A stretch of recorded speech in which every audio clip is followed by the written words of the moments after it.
All right, we are good. All right. Good morning, everyone. It's great to have you all back from our sessions yesterday evening with Carol Reardon and the Licensed Battlefield Guides. If you're new to us today, thank you for joining us again. As I said before, this will be the first and last virtual conference. That's my hope, at least. And we're starting off today with Kent Masterson Brown. But before I get to Kent, I just have a few announcements. The first is our October conference. We're doing a mini CWI conference on October 8th, 9th, and 10th. October 8th, 9th, and 10th. You can go to the CWI homepage for more information. The conference is North Carolina during the Civil War. We'll open with Judkin Brownie of Appalachia State. Judkin Brownie recently co-authored a book on Civil War weather. We have Ken No in the audience today. Many of you know that Ken recently published a book with LSU on weather. It's outstanding. I'd recommend actually both of those books. So Judkin, he's going to speak about North Carolina very broadly during the war. On Saturday, will be filled with field experiences. I'll be leading part of the tour. Ashley Lusky will be leading part of the tour, and so will Scott Hartwig. We, of course, will be focusing on North Carolinians during the day on Saturday, on July 1st and July 2nd actions.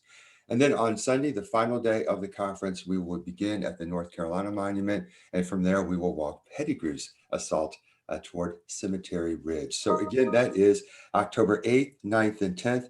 Registration is open. There's only 105 seats. And as you all know, October is a very busy month here in Gettysburg. If you have any inclination of coming, I'd encourage you to get your hotel reservations now. The other thing is the donations that I have mentioned yesterday, and I will mention again. We're not charging for this conference, but if you have the capacity to be able to give to CWI, you should know that those resources go to our students. Our students do a wide range of activities that help build their professional experiences, and those professional experiences center on battlefield interpretation and battlefield preservation. We have almost 35 students in the field. They are called Pohanka interns. So if you're at a battlefield this summer, you could very likely bump into one of our students out in the field. In fact, I got an email out of the blue from someone I didn't know who ran into one of our students at Vicksburg. They are great kids, they're energetic, and they have a deep passion for what we all care about. But to make this program to continue to support their endeavors, we would very much appreciate any gift or donation that you might want to give to CWI. There is a tab. Ashley Lusky will put that out there if you are so inclined.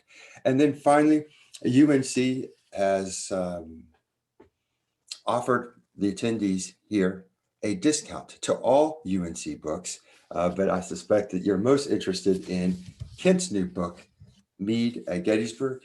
Here it is. We were just doing some tabulations, and of course, historians were doing those tabulations, so they could be suspect. But if you go to Amazon right now, Amazon is not offering any discount on Meade at Gettysburg. Not a single, nothing. Or at least right now, they're not. But UNC Press is offering 40% off. 40% off. One thing you do have to do, I discovered, is you do have to fill out a little form with of course, your name and your address and credit card and all that stuff. So there is one step to be able to buy the books at UNC. And I should note that that discount tab, it applies to all UNC books. So if you wanted to get your money's worth, so to speak, you could also get Kent's other book with UNC Press. And I apologize, there's a little bit of a glare. I have a sheet wrap on this one. And this, of course, is Retreat from Gettysburg.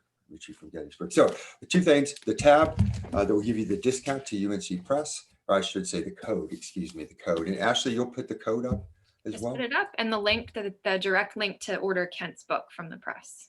Well, after yesterday evening, I suspect that all of you saw that I'm actually the barnacle that's attached to Ashley's ship, that without Ashley guiding me through things, I would be absolutely helpless. She is here today, more of in a support role. She is the one who will be looking at all the questions that you will send in. And in fact, we encourage you to do just that. So during the course of this conversation that I'll be having with Kent here, she will, of course, fire away with some of the questions that you have put into the chat box. Obviously, we can't actually hear from you directly, but we certainly welcome and invite you to put down any inquiries that you might have. And then finally, I need to note that we have some other programming today. So after Ken and I are finished with our conversation, we will pick up again this afternoon, and we start at 1:30, and we are following Barksdale's Brigade with Jen Murray. All this has been pre-recorded, so you'll get to see the footage from the field. Then we'll take a break, and there will be Jen Murray. Ashley will be there. I'll be there as well, and we can field questions and have a conversation. So that again, that is at 1:30 this afternoon, and that is following in the footsteps of Barksdale's Brigade. Then we'll have a brief break, and we'll follow it with Ashley Lusky's program. That's from 3:15 to 4:15, 3:15 to 4:15. And it is looking at two different civilian experiences on the battlefield. We start at the Rose Farm and we finish at the Kadori House. And I suspect many of you who have been to those locations numerous times have probably not had an opportunity to think about the inhabitants of those two dwellings. So that will be the final program for today from 3:15 to 4:15. And that's Ashley Lusky. And then tomorrow morning, bright and early, what were we thinking? 9 o'clock in the morning, 9 to 12 o'clock, we will spend the morning with Scott Hartwig. As many of you know, Scott has written a very important book on the Antietam campaign. He has finished the second volume of his study, focusing just on the battle. He is, I think, probably a year away from publication. But Ashley and I and two students from Gettysburg College, Ben Roy and Cameron Sowers, we spent a very, very cold day in April with Scott, going to various parts of the battlefield. This is not a traditional battlefield tour. At these stops, we pulled out letters, we pulled out photographs, and we had conversations with Scott. And so it was a really meaningful and enjoyable day. We overcame the weather. And I should say we overcame it because Scott was just so good. So Scott will be with us as well. You'll see some of the footage. We'll take a break. And of course, we'll field your questions as well. All right. I think I did all right. What do you think, Ashley? 100% this morning. You know what? In the future, this is what we're going to do. Next year, CWI, when it's live, I'm staying in my office right here, and you can look over my shoulder and I can get it done that way. That sounds excellent. All right, great. That's what I'm always looking for, approval. All right, so let's get to the reason why we're here today. And that, of course, is having a conversation with Kent about his new book. I'll show it for the final time here. Meade at Gettysburg. Kent and I were just talking about this. The release date was like June 3rd, and UNC Press got it out in May. So it is truly hot off the press here. And of course, available to you. Thankfully, again, I really appreciate the generosity of the press to give you all this steep discount. All of you probably know something about Kent, but I'm going to give you just a little bit of background. Kent was born in Lexington, Kentucky. He did his undergraduate at Central College in Lexington. And from there, he went on to Washington and Lee, where he completed his law degree. He has been a practicing lawyer for how many years now, Kent? 40 plus years? 46. 46 years he's been a practicing lawyer. And during that time, again, it's just, again, hard for me to conceptualize how someone can have a more than a day job. As we all know, in all seriousness, you know, when you're a lawyer, you're owned by your firm, but he has still been able to do important work in the field of battlefield preservation, particularly Perryville. He has served on the Gettysburg Foundation Board here. He has also, of course, been an active scholar. He has written a book on Kentucky during the Civil War.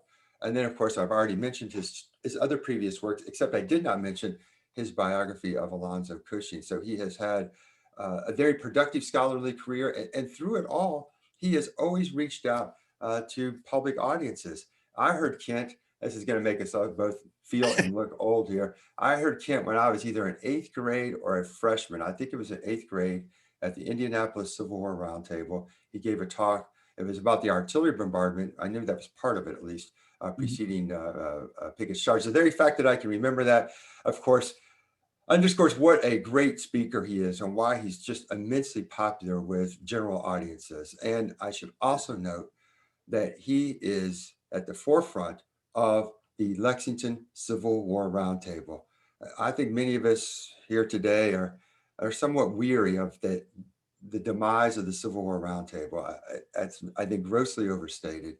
And some evidence to the contrary is what's happening in Lexington. Boy, it is a fantastic group, and they come out in droves to hear speakers. And I think Kent is a big part of that, and it is because of Kent's leadership and the energy that he puts into that organization. It is absolutely first rate.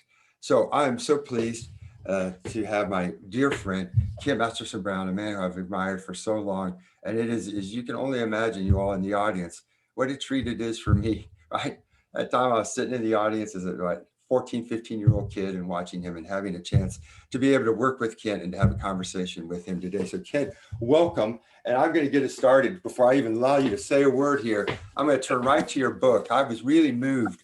Let me just say this. I'm really Go ahead, jump in there, Kent. You're very, very kind. Thank you, Pete. Yeah, well, we really appreciate it. I should know Kent's flying the Gettysburg colors there. Ashley is the one that pointed it out. I love the bow tie, and you got the orange and blue of Gettysburg. So thank you. I did it for you, Pete. Yeah, absolutely. It looks good. It looks good. I've always wanted a bow tie, but I have a hard time even with a regular tie. I don't think I could ever master a knot for a bow tie, but maybe at some point. Like your shoe. My shoes are, well, if anyone's been around me at all, they all know that my tennis shoes are always coming untied. It's an utter mystery to me. In a basketball game in 8th grade, my mom said to me that the ref stopped the game 8 times so that I could tie my shoe. And I said to my mom, you gotta have I told my mom, you gotta have an impact on a game somehow, right? If you can't do it through scoring or through defense, you gotta have some kind of impact. So that's, but it's not my forte at all. So I wanted to say I was really moved by the final paragraph of your acknowledgments. And I'm just gonna take a little section of that. In that final paragraph, you begin by this. Finally, I must say a word about my late father, Henry Pell Brown. During World War II, he was a captain in command of companies A and B, 636 Tank Destroyer Battalion in the 36th Division. He saw action in North Africa, Sicily, southern France, where he was badly wounded. Then I'm going to skip to the bottom, Ken. And then you wrote, I recall with great fondness my many talks with him. He spoke only about the mechanics of war, never about himself. From him, I first learned about blind attacks against well-established enemy positions, pursuits of retreating armies through mountains, overextended supply lines, the central importance of quartermasters, and why some generals were great to those they commanded and others were not. What he explained to me about war will always remain with me. Oh, what wonderful words. And I'm interested in how those conversations with your father, how does it shape your approach to military history and to this book, biography of sorts on General Meade? It's dramatic. I mean, really, that's where I get my interest in military history is from him. And those conversations were in all kinds of situations and all kinds of places. I can remember driving to the seashore with the family I was a kid, I must have been 13 years old. And we were in Western North Carolina. Then there were only 2-lane US highways. And we were wandering in Western North Carolina trying to get to the shore. And apparently he looked at there are hills, mountains there, and he looked at a road that was winding up through the mountains. And he turned to me, and he used to call me Doc. And he'd go, hey, Doc, how would you like to follow a retreating army through that?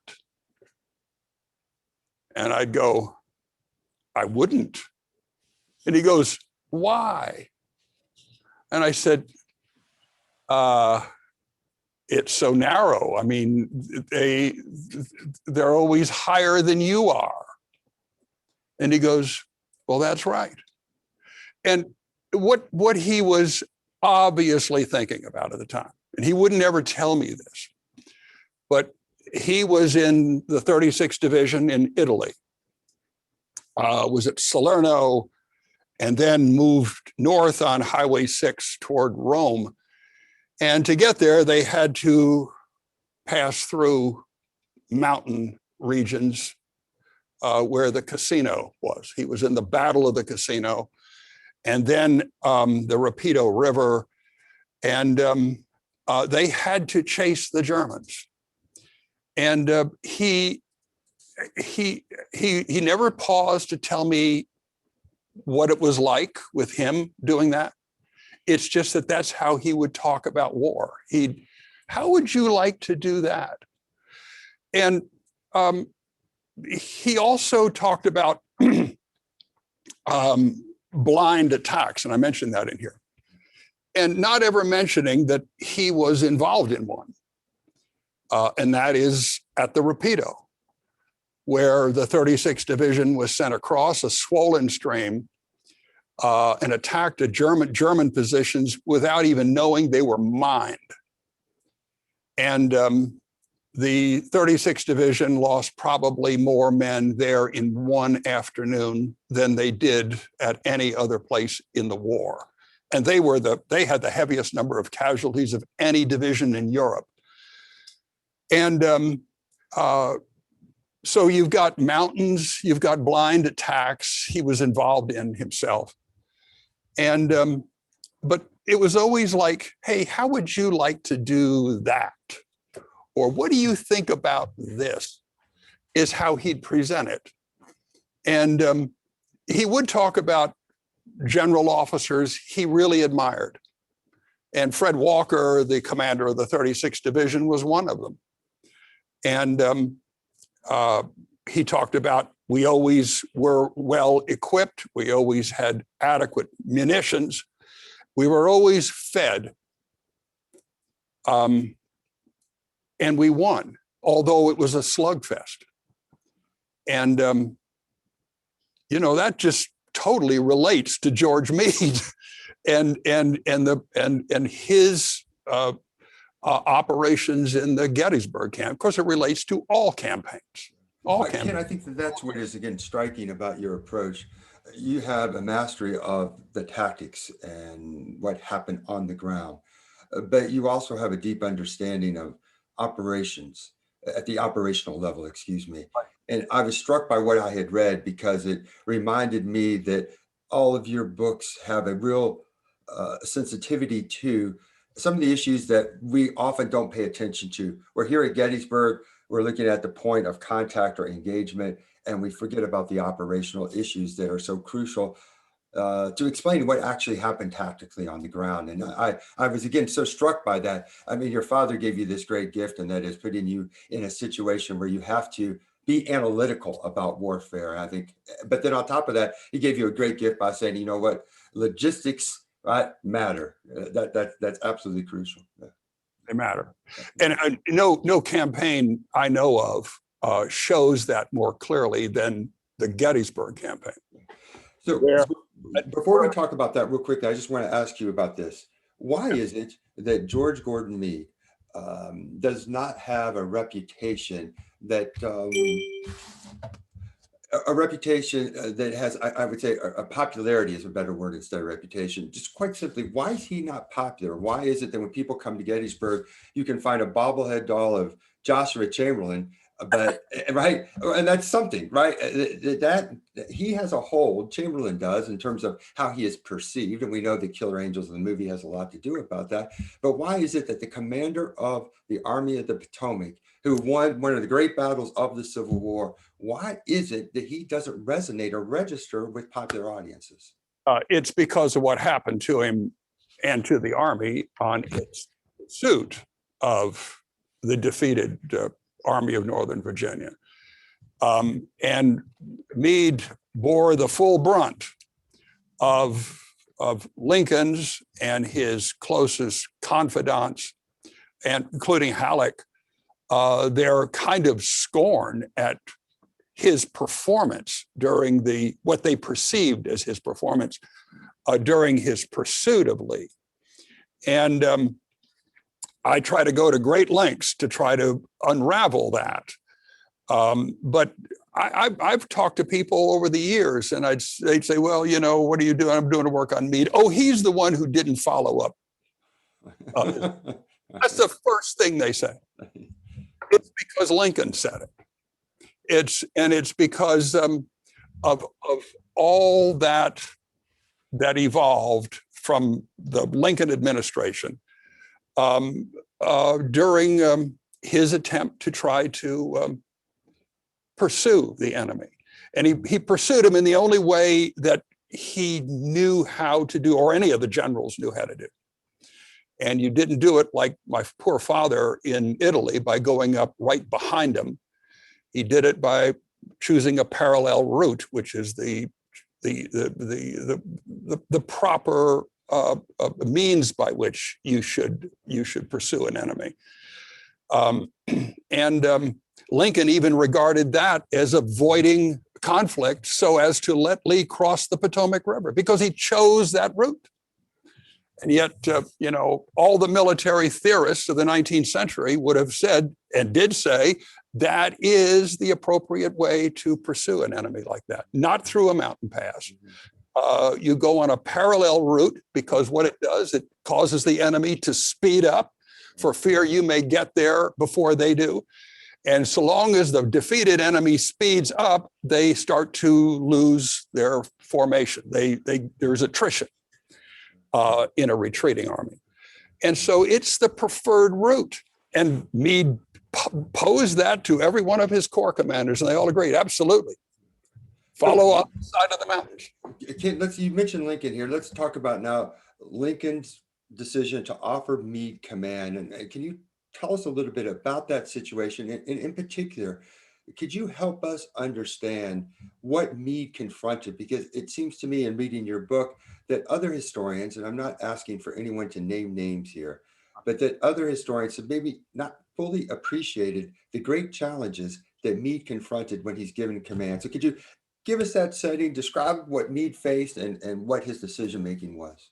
The decision is kind of odd in the sense that no sooner had Joe Hooker moved the Army of the Potomac back across the Rappahannock River after Chancellorsville over the objections of almost every corps commander he had, and of the Lincoln administration, frankly, and of Halleck, General Halleck. Then there began discussions of someone to replace him. And those discussions, as we all know, very likely included on the 2nd of June, a meeting with John Reynolds in Washington. But what I found interesting about that whole thing leading up to the 27th of June, when finally orders are prepared to make Meade commander of the army, is how long they'd simply dawdled the Lincoln and his closest advisors. They just sat on it. And here you are on the 27th of June, Hooker is still in command of the Army of the Potomac. And you've got Lee now spread out all through the Cumberland Valley and as far east as Wrightsville and up north as near Harrisburg. And you've still got Joe Hooker in command. Finally, they come to the conclusion that they're going to have to just bite the bullet and name somebody. And they name George Meade. And they order him to take command. They don't go to him and say, would you do it, like they did every other commander of the army? They go and say, we're going to order you to take command. And so fearful that they're going to get a no. It's incredible, really. And I think it's because that poor army had suffered so much, so long. It hadn't won a battle against its enemy in the entire time it's been in existence. And it's lost tremendous casualties. And as a consequence, they have a draft going, and there are going to be riots in the streets in New York over that, because this army can't win. And here they fool around for more than a month until they finally order Meade to be commander. A real quick question about that. There's a perception that either Meade was apolitical or that he was conservative. And the question then is, Reynolds said no. I'm correct in saying that, yes? When John Reynolds is offered command, he says no.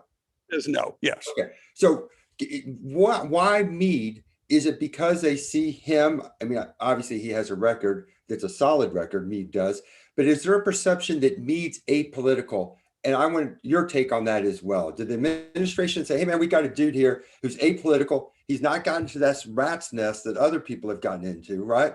And then I want your take. Was he really apolitical? Well, I think he was. I think he was.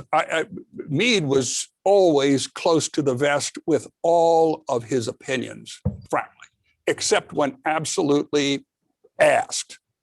And his military opinions on things. His opinions of others, all that, he kept strictly to himself and his wife. And he never talked politics. He disliked it, never talked politics. And so, yeah, I think there's a lot to be said for the fact that they choose him because he is apolitical. But he's also a solid frontline officer. Yeah, without question. So now Meade has the reins of command, and you've already spelled out for us that his army is widely dispersed, and his intelligence information about the whereabouts of the Confederates, which we often don't consider, that's pretty spotty, I would say. So put us in Meade's shoes when he has command, and what his next steps were as he's trying to get a feel for where the enemy is and where he should move. One thing I can say about George Meade, I've never seen this quite with anybody else that I've ever studied. He no sooner takes command of the army than everything one could imagine to that could be thrown in his path is thrown in his path, and it starts with he's in his tent looking at maps on June 28th. And what happens? He gets a dispatch from the War Department saying words to the effect that, well, you have just lost 2 bridges on the Baltimore and Ohio Railroad, and all your telegraph wires have been cut. And now we can't speak with the War Department. Now we can't even get supplies to the army, which is his base of supply is at Frederick. And so can you imagine this? Here's a guy who's just been named commander. And suddenly he's totally out of touch with the War Department. He can't talk to him except by almost Pony Express riders that the Adams Express Company sets up for him. And he can't get supplies in. And by the way, 1/2 of that army at that moment is shoeless. The Army of the Potomac. And you think about it, they've marched, they fought a battle in Chancellorsville. They've marched all up through Virginia, across the Potomac River into Maryland. And this is hard marching. And those shoes wear out, those socks wear out. And there's almost half of them are shoeless, and he can't get anything in. And this is going to plague Meade, throughout the entire campaign, is getting enough supplies and food and fodder to his army that's necessary for it simply to move.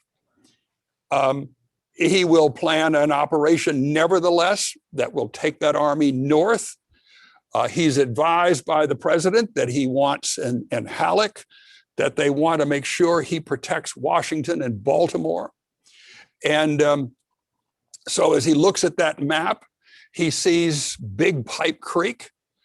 He also sees what I refer to as the Turnpike Axis, the Chambersburg to York Pike that runs through Gettysburg. And it seems as though the enemy is either on or along that pike. So he directs his army toward that, but to a position that the army could defend against Meade or Lee moving toward Baltimore or Washington. Do you mind if I show a map? No, please do. If you would bring up map 5.1. My assistant here is Andrew Baker, and he can bring up a map that I can show you. There you are. Yeah, that's good. It's there. This is right out of the book, although this was an unedited copy of it before the thing went to press. But you can see Pipe Creek. It's in bold black. You can see all the roads Pipe Creek covers to the approaches to Baltimore, which is on the right side of the screen. You can see Baltimore, the name Baltimore there. And you can see if he occupied a line along Big Pipe Creek, that would definitely close off all those roads from Harrisburg, from Gettysburg, from Hanover toward Baltimore. And that is the whole reason he chose to do that. And I want to emphasize this as Meade moves toward Big Pipe Creek, and he begins to occupy it on the 30th of June and the 1st of July. I mean, he's moving there with the idea of holding a defense line against an enemy he will try to lure into attacking it. And Pipe Creek is no contingency. And Pipe Creek is his means of protecting those two cities and hopefully defeating the enemy. So there is Big Pipe Creek, and you can see it in relation to Gettysburg and Baltimore. So Kent, there's a controversy or debate's probably the better word, relating to Meade's intentions in relationship to the Pipe Creek line, yes, and his expectations of John Reynolds. And so this is I found to be a very important part of the book, one that challenges a lot of conventional thinking. And so that the people here at home can understand the importance of this contribution. Could you kind of walk us through step by step, beginning with what have historians said about Meade, his intentions for Pipe Creek line, and Reynolds? What have they said? And then the next step, I'll give you part 2 here before we get to part 3. Part 2, what evidence did you find that led you to start to question what we have commonly assumed? So we'll begin with the standard interpretation. Well, the standard interpretation is I'll use Coddington, who I admire greatly, and Harry Fans, who I knew and admired him greatly too. He did terrific work. Both of them kind of come to the conclusion that Reynolds was sent forward, and they don't say it was sent forward as a reconnaissance. They say he was sent forward with the idea that if he should bring on a general engagement at Gettysburg, Meade left it up to him. I mean, that's almost quotes out of Coddington. That Meade would do anything the aggressive General Reynolds would want to do.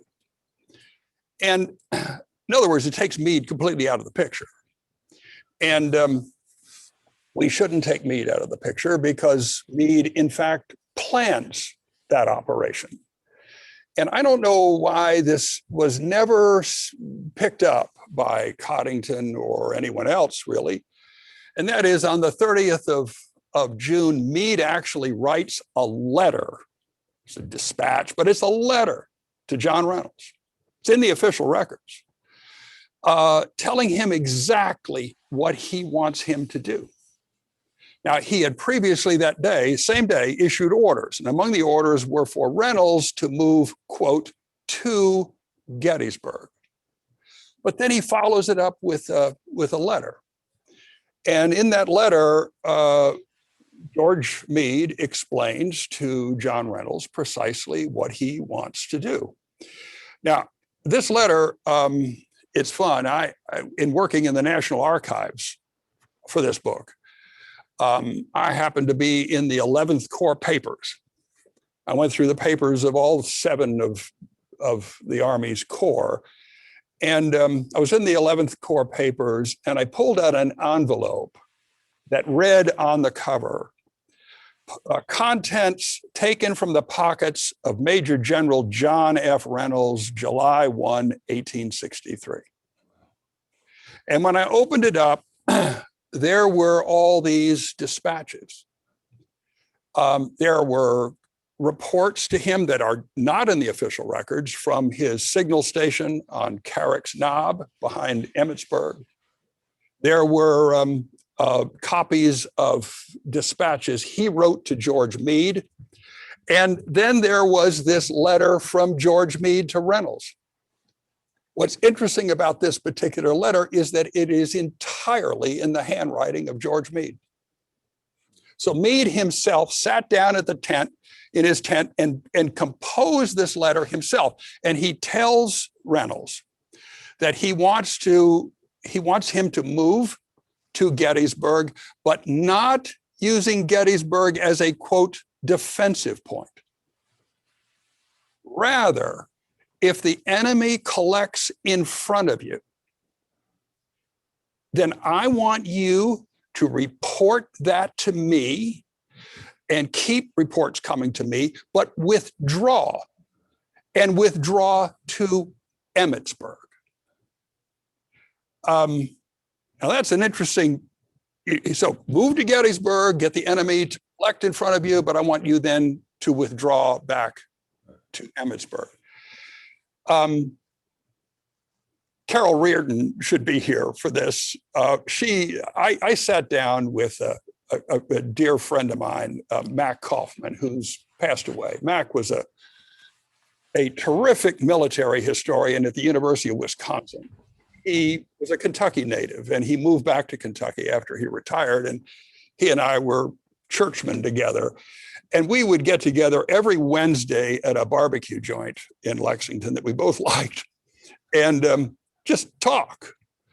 And one day he brought to me the volume of Dennis Hart Mahan's a book called The Outpost. Dennis Hart Mahan, being a professor at West Point, taught George Meade, among everybody else who was a ranking officer in the Army.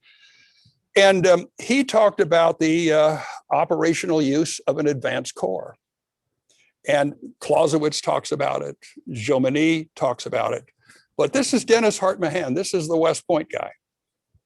And the object here is to send forth, you're planning a defense line. You send forth an element of your army that could be anywhere from 1/5 to 1/7 the size of the army. That's a whole corps. And it has to be composed of elements of the army that come from all, every one of the elements of the army: infantry, artillery, cavalry. And you send that forward with the idea of causing the enemy to collect. It's not just a reconnaissance in force as you think, go out there and take a look. You present something to the enemy that forces the enemy to respond. Now, Meade in this letter says to Reynolds, he not only wants him to go up there, but he says, I want you to get on the roads and routes of communication of the enemy. Get on their communication lines. Now, if you're on the middle of their communication lines, you think they're going to collect in front of you? They darn right they will.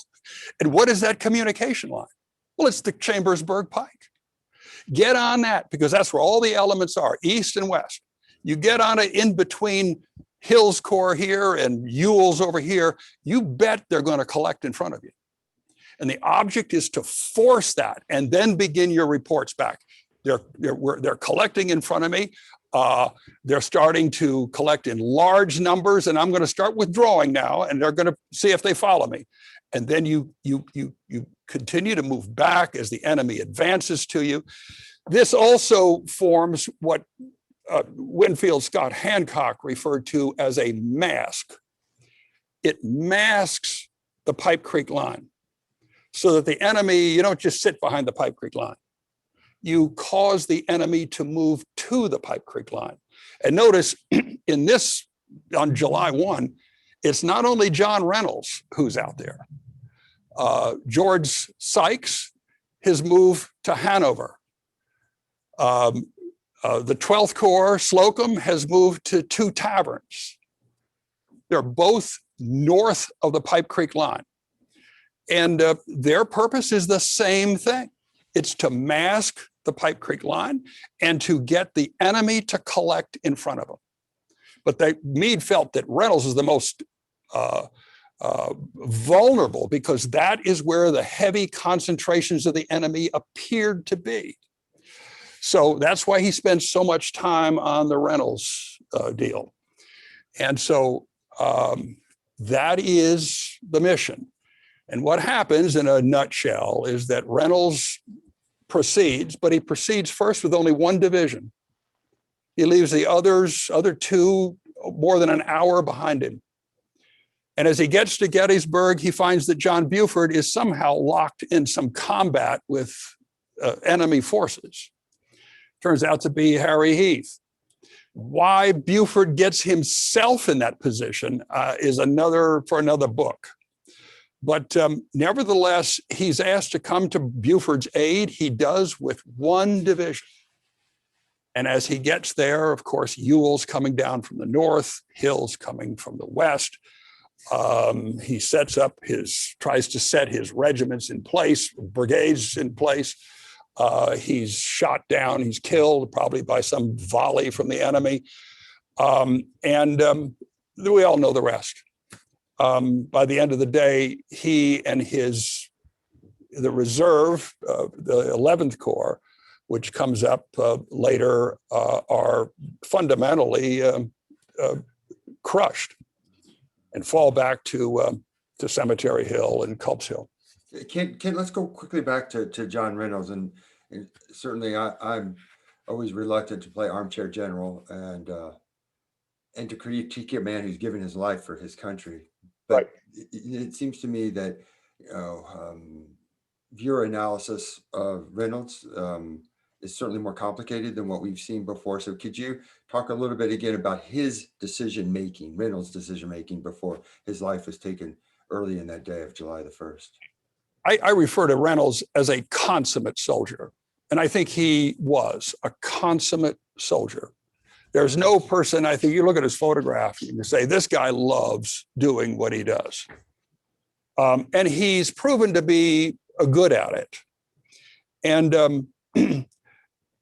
to try to track his thinking on July 1 is rather difficult. What we have very little of his words. What we do have are his actions. And I refer to him as kind of impulsive. At least a lot of his staff officers remarked that about him, that he would suddenly just get on his horse and ride ahead, and his staff would try to follow up and behind him as best they could. Whether that is at play here, I don't know. This is guesswork. But nevertheless, he certainly is aware of the fact that he needs to move his entire corps to Gettysburg to fulfill Meade's request, his orders. And yet he proceeds out of Marsh Creek that morning with only the 1st Division. The remaining ones are to be forwarded, sent on the road. They'll come out about an hour behind. And you have to ask yourself, why? Why did that happen?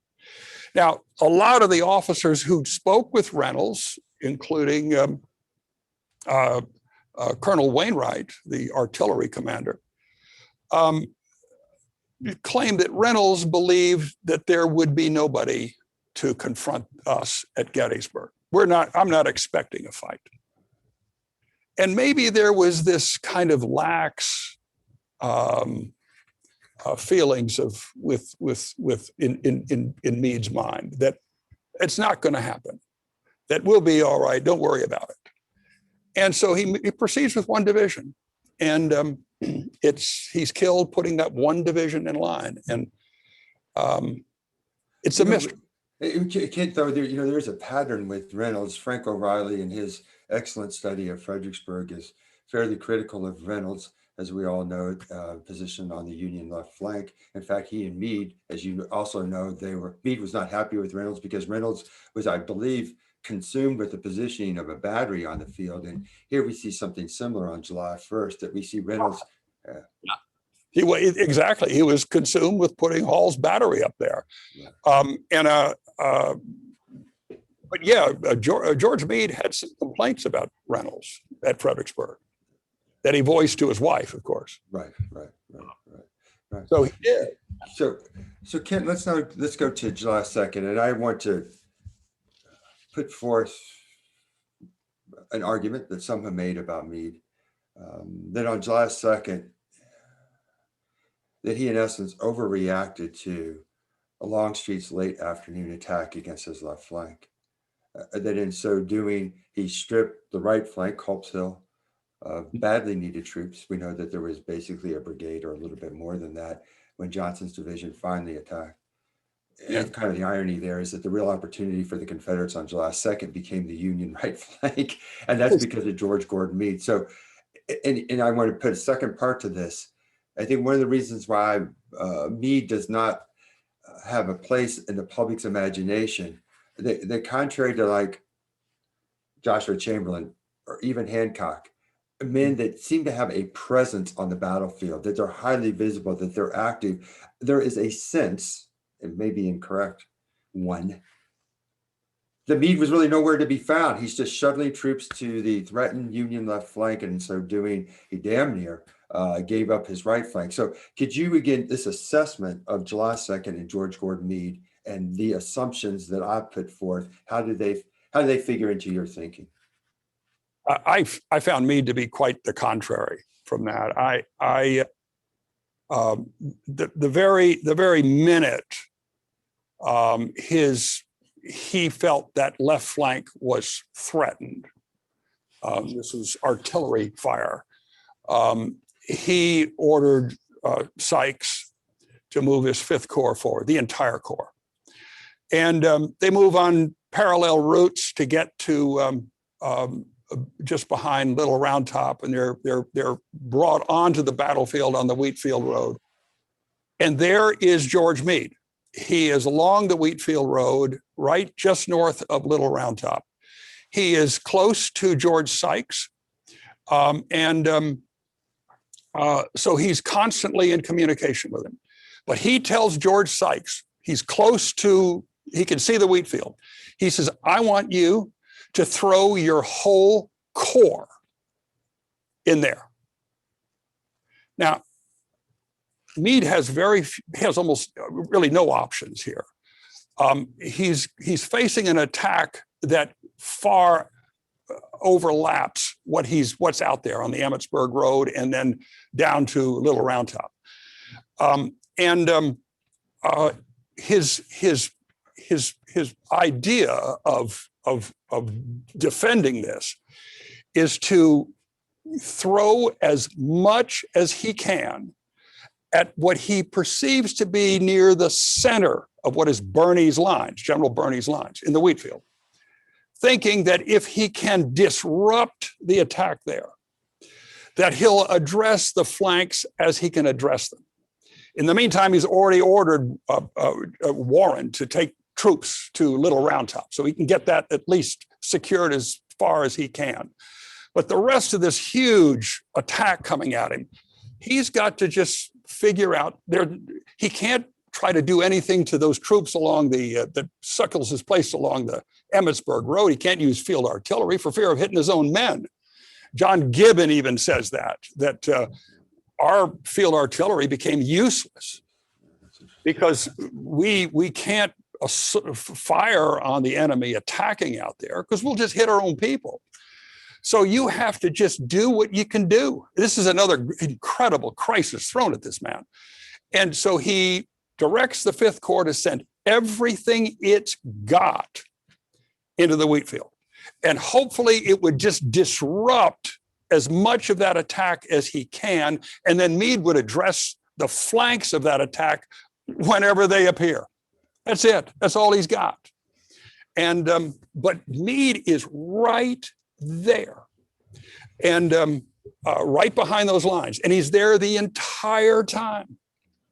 And he'll direct each of those commands. He's the one who tells Hancock when there's a lag in the number of troops coming in from the Fifth Corps because of the getting off the roads and just be it's like a traffic jam, he tells Hancock to send one of his divisions to him.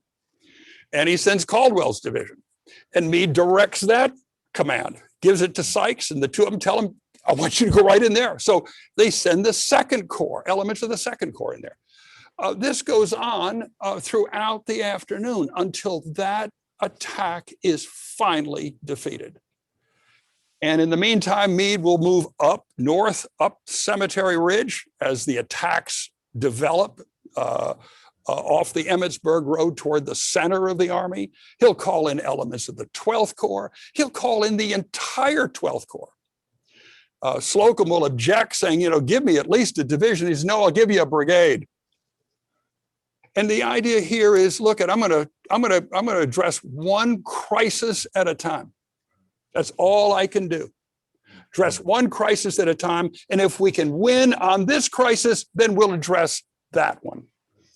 And you speak of a gutsy, it's almost desperate, frankly. The situation on July 2nd, when Meade would take a tactical command, is just desperate. And thank you, Dan Sickles, right? I mean, seriously, that is it.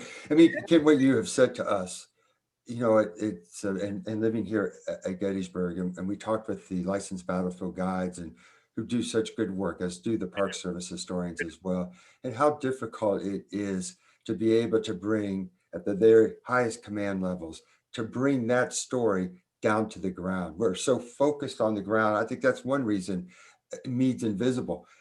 Lee's not, and there's the irony, right?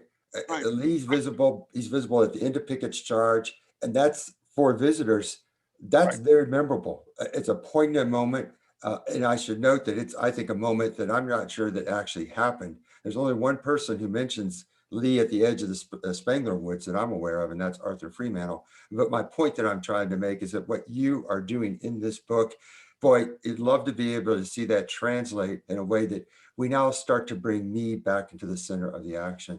Ashley, I bet we have some questions. We do, and yeah, I'm we'll actually let you fire away here, Ashley. Sure. I'm actually going to combine two of them into one because I think they're related. Kent, Meade was obviously new to command of the Army of the Potomac coming to Gettysburg, but so were several of his corps commanders. How did that impact his decision making, and how confident do you think he was in those corps commanders as being relatively new to command of such a large body of men? I think Meade, frankly, had tremendous confidence in Reynolds as commander of the First Corps, Hancock, Winfield Scott Hancock as commander of the Second. He really liked Hancock personally. George Sykes in the Fifth Corps, John Sedgwick in the Sixth, and the 12th Corps had Henry Slocum was he felt was a competent soldier. The only one he had no confidence in really is Sickles. And he had, of course, been in the Army at Chancellorsville with Sickles. He saw, it's like he told his wife, he says, I just don't like the company the man keeps. And they're not the type of people I would put confidence in. He says that to his wife. So apart from Sickles, now all the other corps commanders in the Army, he had enormous confidence in, and kind of had fought the war with them all the way up to this point in time. So he knew them well. Great. A different question. Do you feel that Lincoln's past negative experiences with McClellan might have impacted his assessment of Meade after the battle? Oh, I undoubtedly. I mean, he had been putting up with an army that had McClellan had what Lincoln would have referred to as the slows, slow to move, and then look at it. My friend Scott Hardwick could talk to you about this for hours, and that is McClellan at the end of the Battle of Antietam. after he at least fought to a standstill, how long did it take him before he even moved? And so Lincoln had seen this a lot. And commanders of that army being timid, it seemed, not wanting to be bold, and I think it did affect Lincoln's outlook. However, in this case, it was very unfairly meted out to George Meade, to me. Another question about Lincoln and Meade, and Lincoln's perceptions of Meade. It seems, this is from the participant, it seems like Lincoln was correct in asking Lincoln to press, or Lincoln was correct in asking Meade to press, I guess is what the question should be. But sometimes it seems like too much is made of Lincoln's critique of Meade. How much of Meade's reputation is based on the formation of memory and perhaps lost cause legacy? I don't think it's based upon lost cause legacy, but it is based upon what Lincoln said.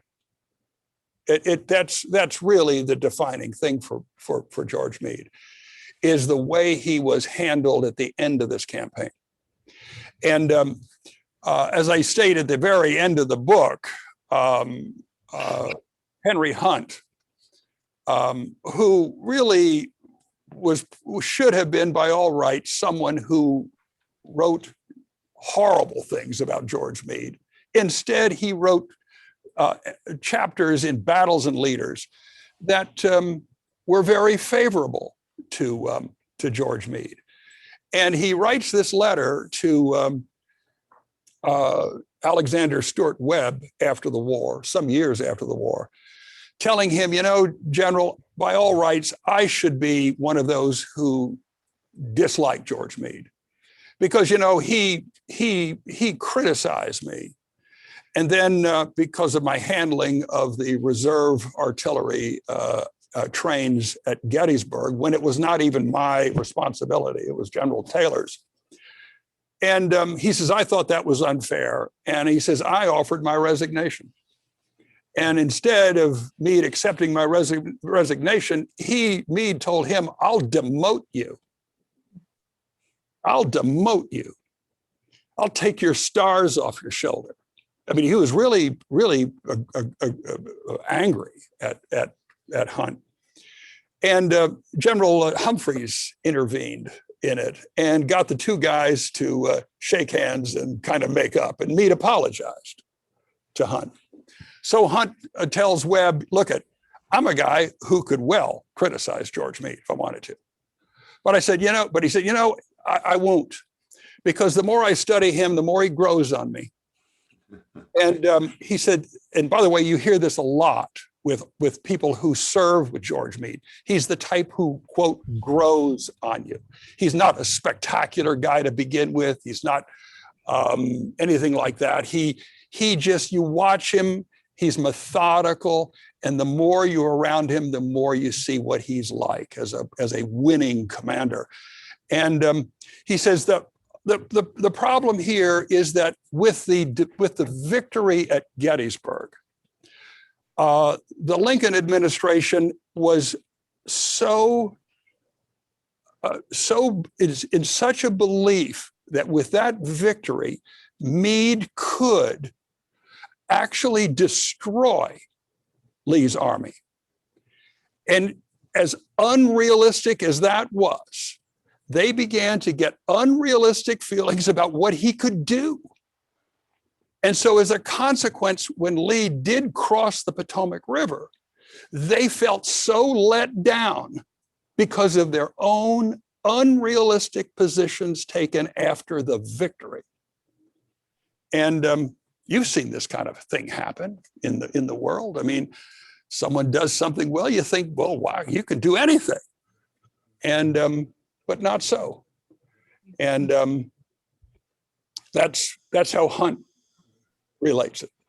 I think with our time situation, I'm going to sum up here and then can't give you a final word, but what your work has done for us is it has given us what I think all historians should have, and that's the gift of empathy and understanding, to put yourself in the place of the other, how difficult, or maybe some might even say impossible it is. And nonetheless, it helps us understand what they saw and at that moment. And what is, of course, so striking and so disappointing about the historiography on Meade is that there are a number of people who have criticized and condemned Meade, often without really, I think, strong evidence, and I think often bordering on slander. And so I'm glad that you were able to, I think, set the record straight, that certainly Meade was political and Meade had political opinions, but that those political opinions did not imbue his thinking when it came to managing the Army, and that opportunities were not lost because he was overtly political. There's just no evidence for that. And I'm glad that you've been able to set the record straight. And so, Ken, I'd like for you just sort of to, if you don't mind, some concluding thoughts about where we should go next to try to understand Meade, and note that there are a lot of people, other historians, who are working on Meade. Where do you think there's some possibilities here that we could gain some deeper and richer insights into his military career? Well, now I have not delved into the George Meade post Gettysburg, but there are a lot of areas there that where there could be some great scholarship. I know Jen Murray is working on a biography of George Meade, and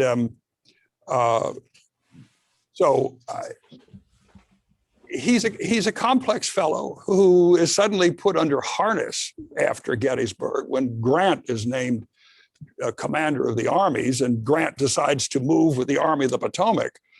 And though Meade is never taken down as commander of the Army of the Potomac, he then becomes kind of a subaltern to Ulysses S. Grant. And how he manages that is really worth exploring. A great, from what I gather in what reading I've done on the matter, Meade accepts that role.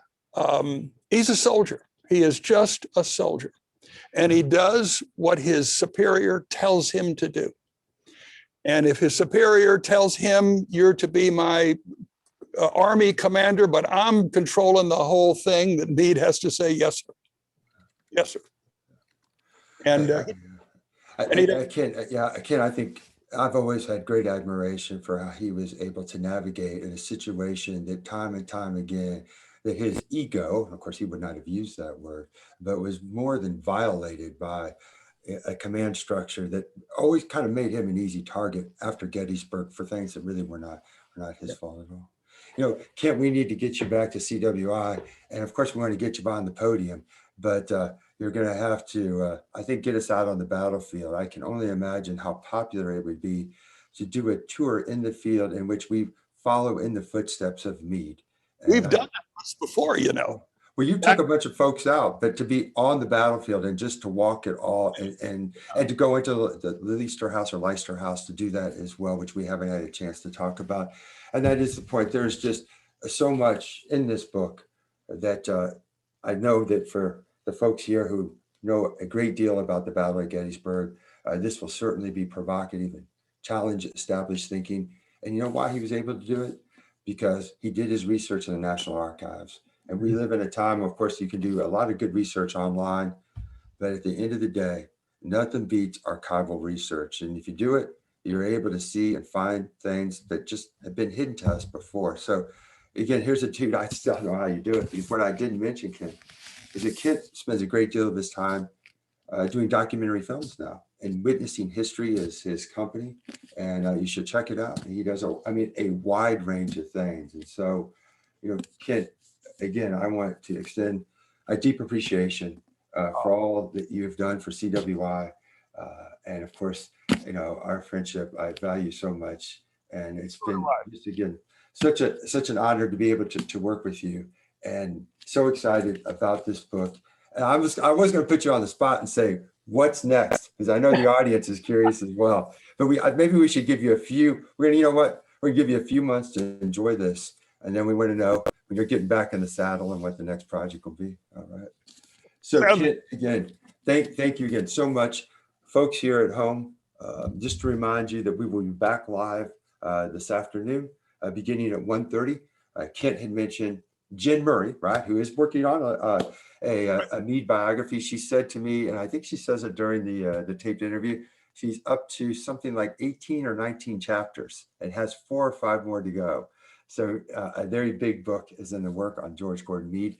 But for us, she is going to be following in the footsteps of Barksdale's Brigade. Again, that's at 1:30. And then at 3:15, we have Ashley Mileski talking about 2 civilian sites, Kadori and Rose Farm as well. Kent, again, thank you so much. We so appreciate it. Eager to get you back to CWI live in person. I'll be there. Don't worry. You just ask. I'll be there. All right, man. All right. I value our friendship, Pete. Yeah, thank you. Yeah, Thank you. Take care. All right. Thank you all. Take care. Thank you guys. We'll see you this afternoon. There's a